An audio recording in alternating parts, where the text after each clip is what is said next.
Hello viewers, welcome to Telugu mirror. Recent గా విజయనగరం జిల్లా గాజులరేగ ప్రాంతం మెడికల్ కాలేజ్ వద్ద పోలీస్ వాహనం బోల్తా పడిన ఘటనలో ఒక ఎస్ఏ తీవ్ర గాయాలు పాలవగా మరికొంతమంది సిబ్బంది గాయాలు పాలయ్యారు. అదే విధంగా కానిస్టేబుల్ రమణ కూడా మృతి చెందడం అత్యంత బాధాకరం. కానీ ఒక 2 days అయితే మాత్రం ఒక హాట్ టాపిక్ గా నడుస్తుంది. పోలీస్ బాస్ అనేసరికి ఫస్ట్ అందరికి గుర్తొచ్చేది ఏంటి? ఆ పోలీస్ బాస్ వేసుకున్న డ్రెస్ వెనకతల కాఠిన్యం. అరే, వీళ్ళకి అసలు కష్టం సుఖం విలువ తెలుసా? అసలు వీరి కన్నీరు ఉంటుందా? వీళ్ళకి ఏదైనా బాధ మనం చెప్తే వీళ్ళకి అర్థం అవుతుందా? వాళ్ళకే అర్థం కాదు. ఎందుకంటే వాళ్ళు పోలీసులని చాలా మంది అంటుంటారు కదా. కానీ ఆ మాటలు ఏవి నిజం కాదు. మేము వేసుకున్న డ్రెస్ కాకిదైనప్పటికీ కూడా మాది కూడా మనసే. మా కుటుంబ సభ్యులకి ఏదైనా సరే మాకు కూడా కష్టమే. మా కళ్ళంట కూడా కన్నీరొస్తాయి. మా మనసును కూడా అర్థం చేసుకోండి అంటూ ఒక సంఘటన పోలీస్ బాస్ భావోద్వేగానికి లోనైన సంఘటన అయితే మాత్రం ప్రతి ఒక్కరిని కూడా కన్నీరు పెట్టుకునేలా చేసింది.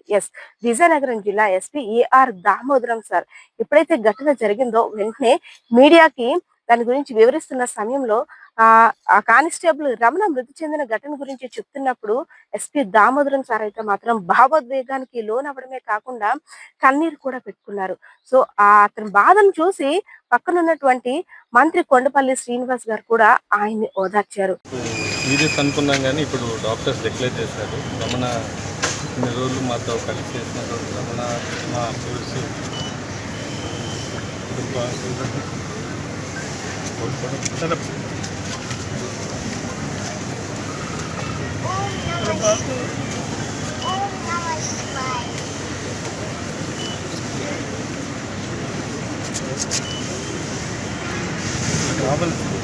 Thank you.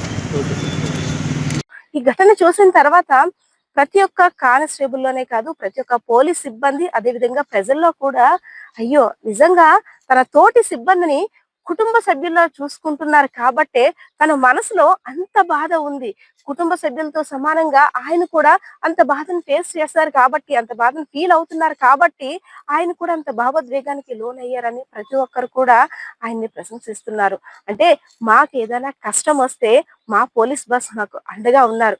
ఎందుకంటే ఎస్పీ దామోదరం సార్ గురించి చెప్పుకోవాలంటే అసలు విజయనగరం జిల్లా ఎస్పీగా చార్జ్ తీసుకున్న నిమిషం నుండి ఆయన మార్క్ ఏంటో కూడా మనం ప్రతి ఒక్క విషయంలో కూడా చూసాం.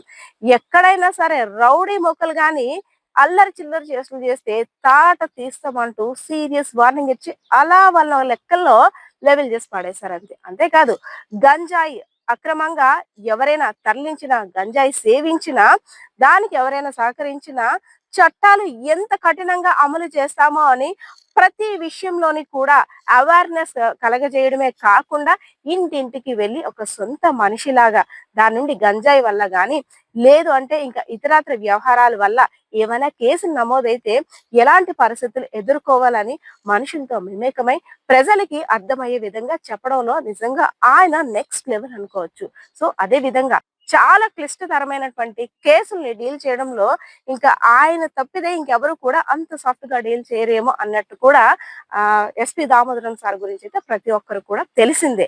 కానీ ఇంత ధైర్యంగా, ఇంత చాలా స్పాంటేనియస్ గా అన్నిటిని కూడా ఎదుర్కోగలిగినటువంటి అంత మంచి మనసున్న వ్యక్తి దామోదరం సార్ ఒక్కసారిగా ఈ ఘటనపై ఇంత కలవరపడుతున్నారా?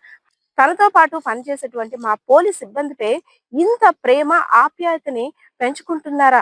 సో అతను కూడా మనిషే కాబట్టి మా కుటుంబ సభ్యుల మమేకమై మా స్థానంలో ఉండి ఆలోచించి ఆ మాటలు చెప్పేసరికి ఆయన కూడా ఆ కన్నీరు వచ్చేసిందని ప్రతి ఒక్కరు కూడా అంటున్న పరిస్థితి. సో ఏదైతేనే ఈ ఘటన తర్వాత చాలా మంది ప్రజల్లో ఆలోచన విధానం మారింది. ప్రతి విషయానికి పోలీసులు వస్తారు, వాళ్ళ పని వాళ్ళు చేసుకొని వెళ్ళిపోతారు. వాళ్ళకి ఇంకేం అనవసరం, మనం చెప్పింది అనవసరం, వారికి ఏం ఉండదు, మనసు ఉండదు, మనస్సాక్షి ఉండదు, ఏమి ఉండదు అని అనుకుంటుంటారు కదా. కానీ అదంతా రాంగ్ అని అయితే మాత్రం ఆ రోజు జరిగిన సంఘటనతో మాత్రం ప్రూవ్ అయిందనే చెప్పుకోవచ్చు. సో ఏదైతేనే వెన్నంటూ ఉంటూ పోలీస్ సిబ్బందికి ఏ నిమిషంలోనైనా, ఏ కష్టంలోనైనా మీ వెనకాతల ఒక కుటుంబ సభ్యుడిగా నేను ఉన్నాను అనే ధైర్యం ప్రతి ఒక్కరిలో కూడా నిజంగా ఒక మంచి ఆలోచనని ఆలోచింపజేసేలా చేసింది. క్రమశిక్షణతో మెలగాలి, అదే విధంగా సమాజం పట్ల ఎంత బాధ్యతగా ఉండాలో నేర్పించినటువంటి పోలీస్ బాసే మీ కుటుంబానికి ఏదైనా కష్టం వస్తే అది నా కష్టంగా భావిస్తానంటూ ఆ రోజు జరిగిన సంఘటనలో ఆయన ప్రవర్తించిన తీరు అందరినీ కూడా ఆలోచింపచేసేలా చేసింది. సో ఏదైతేనే విజయనగరం జిల్లా ఎస్పీ ఏఆర్ దామోదరం సార్, మీకు hats off sir. Camera person బాలకృష్ణతో పద్మ తెలుగు.